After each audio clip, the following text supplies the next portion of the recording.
Now I already know what you're thinking as you click on this build video. Really, Mactics? That title seems a little clickbait. This build makes you invincible. Yes, it's not clickbait whatsoever. As you can see right here on screen, I'm getting blasted by a bunch of ultimate difficulty boss level ogres. I'm 30 power levels down, and I'm not taking a single point of damage. As you can see in the lower left, my block meter isn't going down in any capacity, and I can sit here and do this all day, or at least as long as I can hold the block button. I'm also going to be giving myself a ton of bonus melee damage, super damage, and sword damage, and bonus damage to my reflected shots against all enemies. I'm also going to be doing the same thing for all of my allies that are in the fire team with me. I'm also going to be healing everyone in the fire team, and I'm basically going to be able to play whatever I want in Destiny 2, and I'm never going to die a single time. But before I tell you about the build, we got to do our typical 2 emblem giveaways per build video, the first of which will go to a lucky random viewer who likes the video, is subscribed to the channel, and leaves a comment down below letting me know what you want to see in the next build video, be it an exotic weapon or an exotic armor piece. The second of which is a very rare emblem called Back to Basics, which will be hidden somewhere in the video. The code will be on screen at some random point in the video, so just keep your eyes peeled. Now, with this build, this is one that was theory crafted long before the Renegades expansion actually released, when we were made aware that the Praxic Blade exotic sword was going to be coming to the game. A lot of folks were wondering, wait a minute, if you put on Stronghold, does that theoretically mean that you can do infinite blocking and infinite reflection of the bullets? And that is indeed the case. But here's the thing, the build is better than we could have ever imagined it would be. You see, with the Stronghold gauntlets, this maximizes the guard stat on equipped swords, which basically means you have infinite block time. You also take reduced damage while blocking with the sword, specifically 99% reduced damage. Furthermore, rapidly damaging targets after blocking shots with the sword grants restoration for a duration determined by the number of shots blocked. And rapidly damaging targets after blocking shots with the sword, the deflected bullets count as rapidly damaging targets with a sword. So you're going to be proccing restoration even without having to swing the actual Praxic Blade. Now, if we come over here and look at the Praxic Blade, more good news for you. You do not need any of the upgrades for this build to work. Some of the upgrades are definitely very, very easy to get. In fact, I would reckon that you probably already have a couple of them, assuming that you have already completed some of the post-game quests. Again, I want to be explicitly clear, you do not need these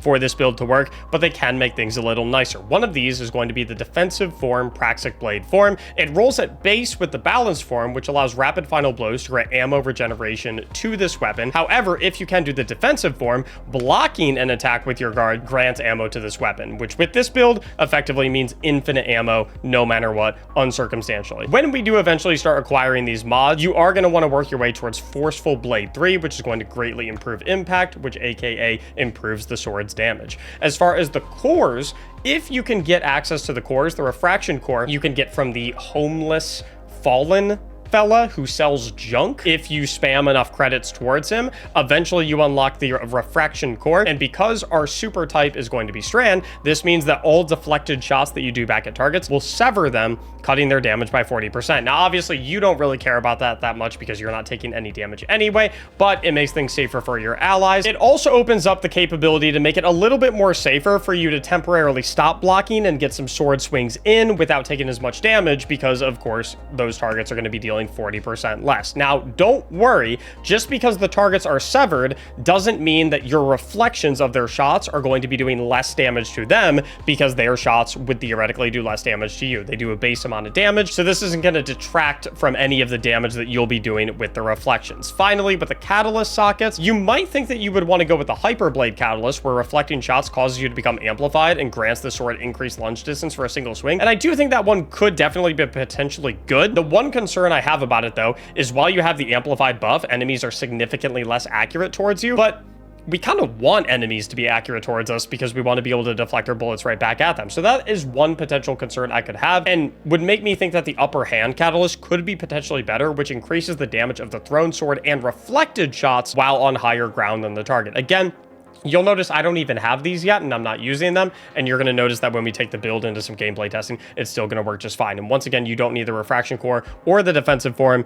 It works perfectly fine right out of the box. Now, the final piece of this build that makes this absolutely spectacular on Strand specifically is the Banner of War aspect, where anytime we defeat a target with a melee attack, finisher, or sword, which again, the deflected bullets of which count as sword damage and subsequently count as a sword defeat, will raise a Banner of War that pulses with energy, periodically healing healing nearby allies, us included, and increase melee and sword damage, including the reflected shots. Furthermore, targets defeated by you and nearby allies charge the banner, increasing the speed of its pulses. This will also buff the damage of our Blade Fury super, and will also buff the damage of our grapple melee, all through Banner of War. It will also buff the damage of our other aspect, Fletched Storm, where while sliding, we can activate our charged melee ability to leap into the air, knocking nearby targets away and dealing damage, and then activate it additional times to throw out subsequent projectiles, which will also benefit from the melee damage buffs of our Banner of War, considering they consume our Frenzied Blade melee ability. For our fragments, the three ones that we really care about are the Thread of Fury, where damaging targets with a tangle is going to grant melee energy. That's going to help us fuel our Fletched Storms, so we can have a lot of melee energy to kind of throw out a burst of Fletched Storming, since it is going to do a little bit burstier damage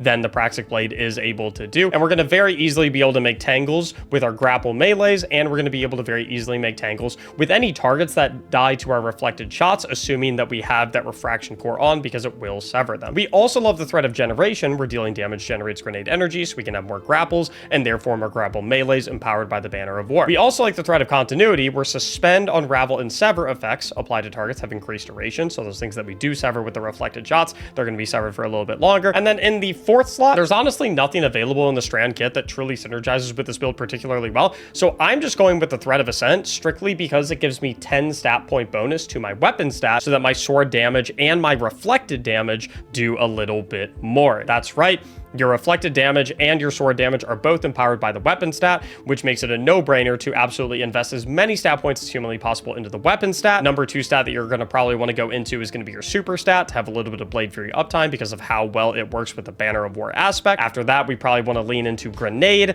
and then other than that, the choice is completely up to you. You're really not going to need a lot of this stuff though, because you're invincible with your 99% of the time you're going to be deflecting, let's be real. As far as your armor mods go, the only real thing we care about is a Kinetic Siphon, where rapid kinetic weapon final blows create an Orb of Power for our Praxic Blade Orb of Power generation. Yes, it includes the reflected shots as well, in conjunction with a double super font mod, so we get 40 bonus stat points for our super, which will either give us higher super uptime if we're under 100, or bonus super damage if we can get it over 100. Down on the gloves, your mods really don't matter that much, because you're not worried about any loader mods, because you're not really reloading any weapons. You're always blocking with the Praxic Blade. However, I do like a heavy-handed here for your powered melee final blows to create Orbs of Power, because that will be applicable to both your Fletched Storm final blows and your grapple melee final blows, so you have two different ways to proc that. I also like running the double melee font, just so we have a little bit more uptime on our Fletched Storm capabilities, because we'll have more melee charges, because we'll have more melee stat points, so we'll refund melee energy a little bit more quickly. Down on the chest piece, if I'm being 1,000,000,000% honest, I didn't really know what mods to put here. Generally speaking, you go with a concussive dampener and double resistances, but as we've seen before, you're already invincible even without this stuff. The only argument that I can see for running a concussive dampener and maybe a melee resistance is it allows you more capability and more breathing room for when you do decide to actually swing the Praxic Blade, as opposed to just deflecting with it. It'll let you swing a little bit more without getting smoked too quickly. And then you could also maybe go a kinetic ammo generation to increase the ammo generation when you get final blows with the kinetic weapons, of which the Praxic Blade is. But realistically speaking, are you really gonna be using your heavy ammo weapon that much when you can just be invincible with your Praxic Blade? I don't really know. I would say these mod selections, the world is kind of your oyster. If you feel like there is a particular setup that would work really nice for you, go nuts. But I feel like most of these are not really too important with this build. Down on the boots, we're going to go with a double kinetic weapon surge, so that we get a 17% damage bonus to our kinetic weapons whenever we're armor charged. Weirdly enough, this doesn't apply to the reflection damage of the Praxic Blade for whatever reason, but it does apply to the actual swings of the Praxic Blade. So when we're swinging it and throwing it, we'll get 17% bonus damage. I also like going with an invigoration mod to reduce melee cooldown every time we pick up an Orb of Power, which is going to give us more uptime on that Fletched Storm, as mentioned previously. Finally, on the class item, Reaper, time dilation, powerful attraction. Don't really see a lot of reasons to go any other mods other than that. None of them really benefit us too much for this build with the current setup that we have. Finally, down to the artifact, nothing on here is crucial for the build once again, but you can get a little bit of mileage out of stuff like kinetic synthesis, where sustained kinetic weapon damage and rapid final blows have a chance to generate a unique ammo brick, where collecting it will grant ammo to equipped kinetic damage weapons. And you can have stuff like Sword Storm combo, I think could be kind of decent, where performing 3 sword light attacks followed by a heavy attack will summon penumbral blades around you, which damage and disorient combatants, which if you don't know about the Praxic Blade, the main damage combo when you're actually swinging it, as we can see here by the Cormorant combo, after 3 rapid light melee attacks, you can quickly hit the heavy press to execute a heavy melee combo, so we're going to be doing that combo anyway. So to put this build to the test, you already know the drill. We're going to queue up an invadable instance of the highest difficulty Lawless Frontier that we can do on Grandmaster difficulty, so we can go ahead and put this build to the test. You know what I'm actually curious about? I wasn't even thinking about this when I originally put the build together, but will the invader even be able to kill me? I guess theoretically if they shoot me from the back, but I don't think so. So as you can see here, we can just kind of run around, soak aggro and whatnot. We have our Banner of War up, which means our grapple melee is going to do significantly increased damage, as you saw right there. And then we can go ahead and soak up some shots. We can take the aggro so our teammates can smoke this thing. Give it a quick little hit. Now, I do want to note, even though at the beginning of the build video, I was just sitting there mindlessly blocking all of the ogres, I don't think that that is probably the way that you want to play this build. I think the best possible loop is you want to be getting a couple things down so you can get your restoration and your Banner of War healing going from defeating targets with swords and sword damage and all that goodness. Then once you got all your healing going on, you got your Banner of War damage buffs, you definitely want to be doing a little bit of sword swinging, because otherwise you're really not putting out that much damage. I mean, the reflection is a decent amount of damage, don't get me wrong. Kind of want to mix in between blocking and getting all of your invincibility buffs going, your Banner of War and your restoration, and then you can start to unleash stuff like the large combos, the 3 light attacks in conjunction with the heavy attack. Another fun fact, by the way, if you look at the bottom left of the screen, in case anyone didn't know this, the heavy attack on the combo doesn't actually consume ammo. So if I block for a little bit so I can get my restoration going and all that goodness, check out the bottom left. If I go 1, 2, 3, the 4th, that heavy attack does not actually consume ammo right there. If you do have the defensive form unlocked as well, then another kind of way you want to play this build is you'll kind of go ham on the offensive when you do have your buffs up and you have a decent amount of ammo. And then when you get low on ammo with the defensive form, all you really have to do is go ahead and hold your block, and then you'll naturally replenish ammo as you go ahead and reflect shots and block shots and all that goodness. Wouldn't this be better on arc for bolt charges? That's a great question, which was asked live in the stream, by the way, twitch.tv/Mactics. You should be sure to stop by if you like seeing these build videos made live. Love to meet you as well. We always have good conversations in here and whatnot. But in terms of bolt charge would definitely be good, and I think that is an angle and an approach that you could take with this build. The reason I love it on Strand so much, though, is because with Strand, you're getting so much bonus damage with all of your reflected shots and the sword swings itself because of Banner of War, and you're being a really big team player as well because you're buffing all of your allies' melee damage and their sword damage, and you're healing them. So I feel like you just get a little bit more mileage out of Banner of War. Again, that's not to say that you can't run this on Arc or run it on other subclasses, but I just feel like it has the most to offer on Strand. Furthermore, when you have the Banner of War and stuff like that going, you got your Fletched Storm, like I said, which does very, very solid damage when you have your Banner of War stacking. You've got the Grapple Melee, which does very solid damage with the Banner of War stacking, and your Super does an absolutely ludicrous amount of damage as well. Would Winter's Guile on Warlock work with the Praxic Blade for potentially 500% extra melee damage at full stacks? No, because the Praxic Blade is sword damage, not melee damage. They are different types of damage, unfortunately. The way you can kind of test this as well is if you juice up your melee stat over 100 in your stat screen, it will not increase your sword damage. All right, so we're low on ammo. We only have 7 left, so we're just going to go full deflect mode, get all of our HP back, and we're just going to slowly reaccrue our ammo.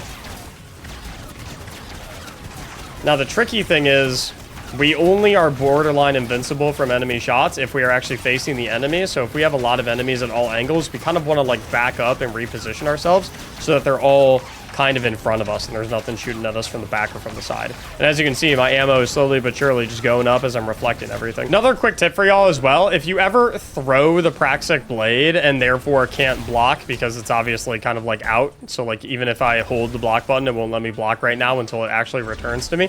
A quick way that you can get it to force to return to you is when you throw it, if you swap weapons and then immediately swap back, it'll instantly pop up right back into your hands.